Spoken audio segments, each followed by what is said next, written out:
घर पे मरने के बड़े नुकसान हैं। घर पे ना मरिएगा, घर पे मरेंगे तो घर वाले मरने नहीं देंगे, बार बार हिलाएंगे, हमें पहचानो हमें पहचानो। जो आएगा वही हिला के चला जाएगा और तुम्हें हिलाएगा, कहेगा पहचानो, आपने पहचान लिया तो जाके खाना शुरू कर देगा। वो तो गए, आप तुम पहचानते रहो। और मर गए तो घंटे दो घंटे रोएगा, बाद में खिचड़ी खा के चला जाएगा।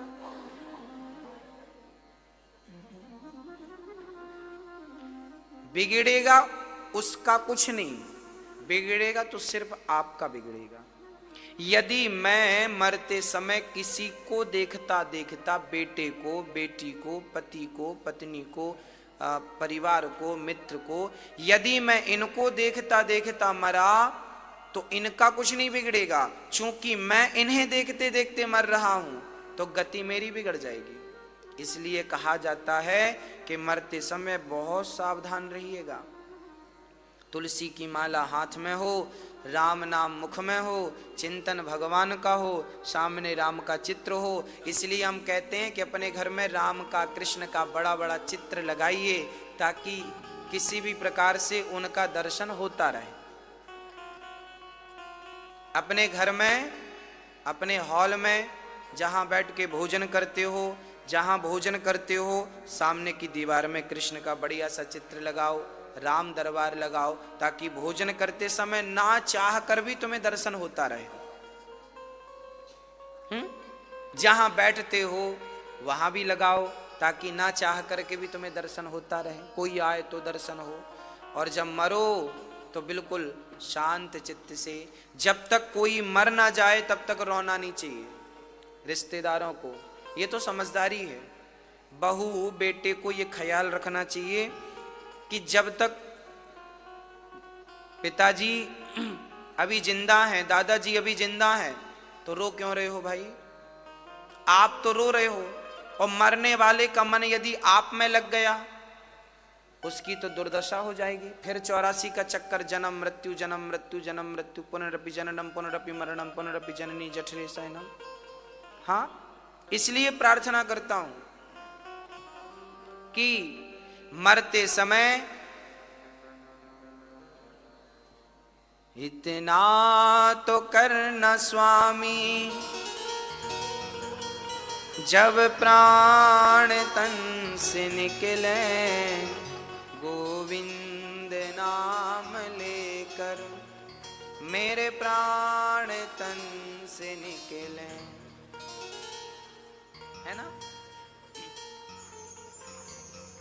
उस वक्त जल्दी आना, नहीं श्याम भूल जाना, मुरली मधुर बजाना, जब प्राण तन से निकले, इतना तो करना स्वामी।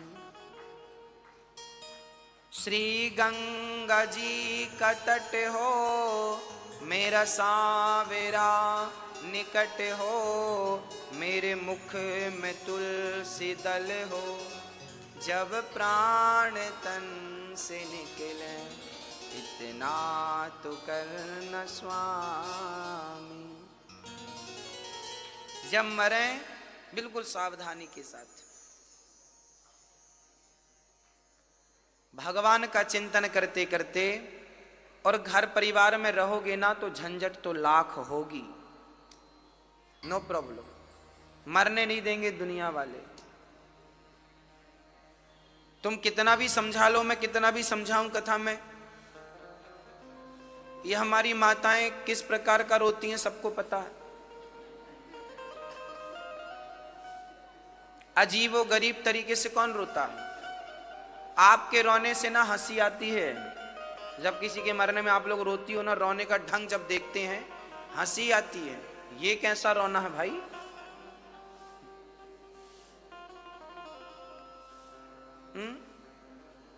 कई माताओं के तो कपड़े अस्त व्यस्त हो जाते हैं। जितना तुम रोने में डूब गई इतना भजन में डूबी होती तो भगवान मिल जाते।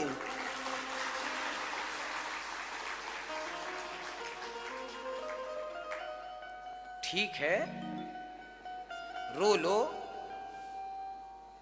थोड़ा बहुत रो, ठीक है, अल्टी पल्टी मारने की क्या जरूरत है। हाँ, गुलाटी मारती रहती हैं माताएं।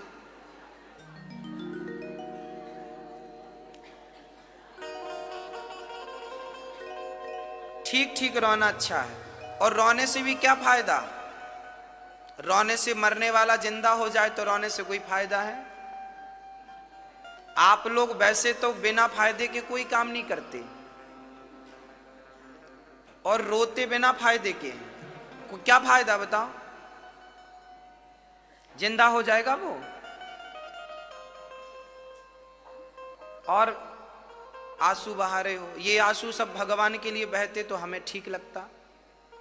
मीराबाई भी रोती थी, दुनिया वालों के लिए नहीं, भगवान के लिए रोती थी। कोई मरता है दुख लगता है, ठीक है, और मरने में भी दुख तब लगता है तब कोई समय के पहले मर जाए, कोई जवान मर जाए तो दुख की बात है। अब कोई 100 साल का बुढ़ा मरे तो इसमें रोने की क्या बात है भाई साहब। क्यों रोने की बात, जब तक जिंदा था भगवान उठा लो, अब मर गए तो रोने लगे। दोनों तरफ क्यों। मरना दुख नहीं है, मृत्यु एक उत्सव है। आप लोग समझते नहीं हैं, जो जिंदगी जीने में मजा है ना, यदि कर्म अच्छे करके मरोगे तो इससे ज्यादा मरने में मजा आएगा। मरना भी एक उत्सव है, मृत्यु एक उत्सव है। उत्सव की तरह होना चाहिए, ठाट वाट से।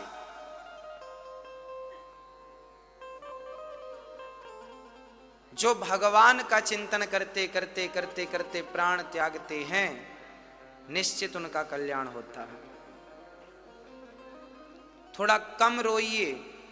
जब कोई मरे तो गाय का गोबर से लीप के आंगन को उन्हें लिटाओ, हाथ में माला दो, सामने चित्र रखो, और रोने की जगह कीर्तन करो, सीताराम सीताराम सीताराम सीताराम। जब मर जाए, राम का नाम उसके कानों में। कई बार ना मरने वाला आदमी बोल नहीं पाता, क्योंकि बंद हो जाता है मुंह। मरते समय ना बहुत शरीर में दर्द होता है, श्वास लेना भी कठिन हो जाता है।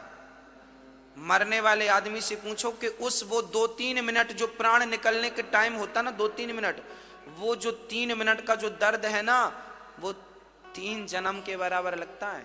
वो 3 मिनट दुख के। अच्छा, आपको पता है जब आपकी डिलीवरी होती है तो डिलीवरी तो 2-3 मिनट में ही हो जाती है, 5 मिनट लगता है ज्यादा से ज्यादा। तो वो 5 मिनट जो हैं आपके कैसे गुजरते हैं बताओ। वो 5 मिनट सालों जैसे गुजरते कि नहीं।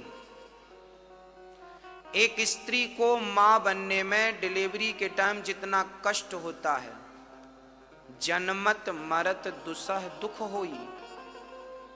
जितना दर्द मां को होता है ना डिलीवरी के टाइम, उस जितना दर्द मां को होता है, मां से कई गुना ज्यादा दर्द उस बच्चे को होता है जो बच्चा मां के गर्भ से बाहर आता है। अर्थात मुझे भी हुआ था, आपको भी हुआ था।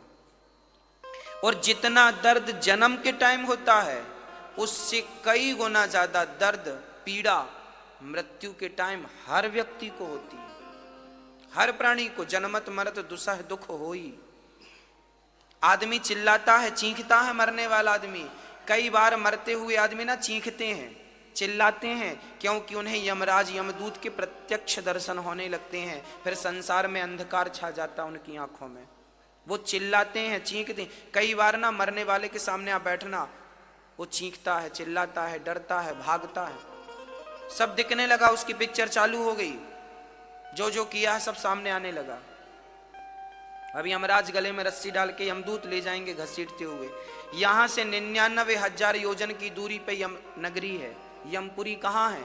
यहां से 99,000 योजन की दूरी पर दक्षिण दिशा में यमपुरी है। वहां हमें घसीट कर ले जाते हैं। ले जाओ, चलो, तुम्हारे कर्मों का फल वहां मिलेगा, जो जो तुमने किया। आप ये दुनिया में मस्त ना हो जाएं।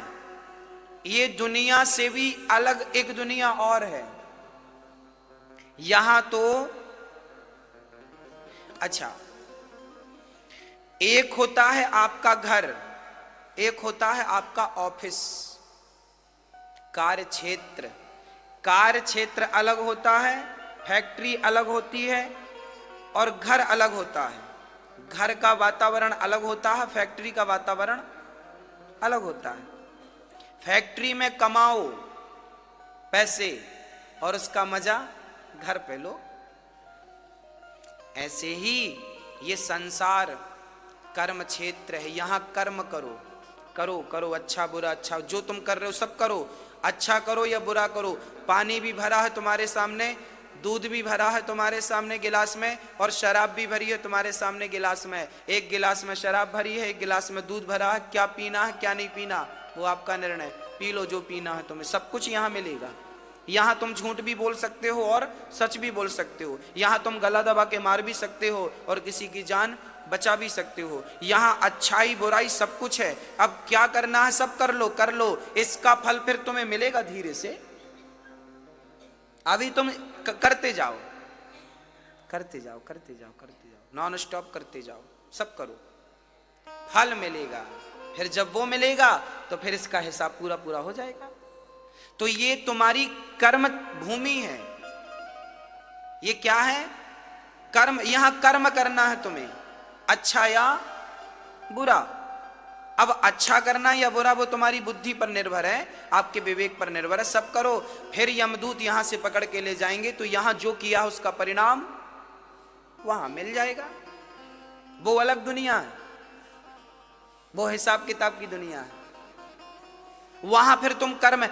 अब तुम कहो कि महाराज थोड़ा सा समय दे दो, हम दान पुण्य कर लें, हमें थोड़ा पुण्य मिल जाए।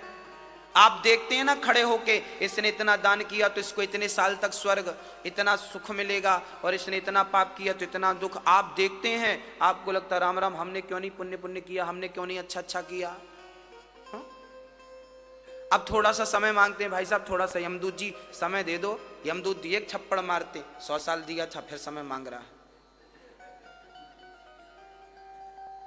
चल अब भोग। यहां 28 प्रकार के नरक होते हैं। जैसा कर्म करते हैं वैसे नरक में डाल दिया जाता है।